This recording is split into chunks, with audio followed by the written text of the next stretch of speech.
بسم اللہ الرحمن الرحیم۔ ہوٹل پر بیٹھے ایک شخص نے دوسرے سے کہا، یہ ہوٹل پر کام کرنے والا بچہ اتنا بیوقوف ہے کہ میں 500 اور 50 کا نوٹ رکھوں گا تو یہ 50 کا نوٹ ہی اٹھائے گا، اور ساتھ ہی بچے کو آواز دی اور 2 نوٹ سامنے رکھتے ہوئے بولا، ان میں سے زیادہ پیسوں والا نوٹ اٹھا لو۔ بچے نے 50 کا نوٹ اٹھا لیا، دونوں نے کہہ لگایا اور بچہ واپس اپنے کام میں لگ گیا۔ پاس بیٹھے شخص نے ان دونوں کے جانے کے بعد بچے کو بلایا اور پوچھا، تم اتنے بڑے ہو گئے ہو، تم کو 50 اور 500 کے نوٹ میں فرق کا نہیں پتا؟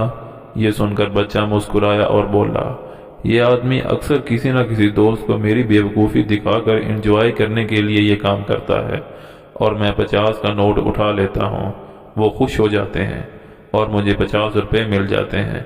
جس دن میں نے 500 اٹھا لیا اس دن یہ کھیل بھی ختم ہو جائے گا اور میری آمدنی بھی۔ زندگی بھی اس کھیل کی طرح ہی ہے، ہر جگہ سمجھدار بننے کی ضرورت نہیں ہوتی۔ جہاں سمجھدار بننے سے اپنی ہی خوشیاں متاثر ہوں، وہاں بیوقوف بن جانا ہی سمجھداری ہے۔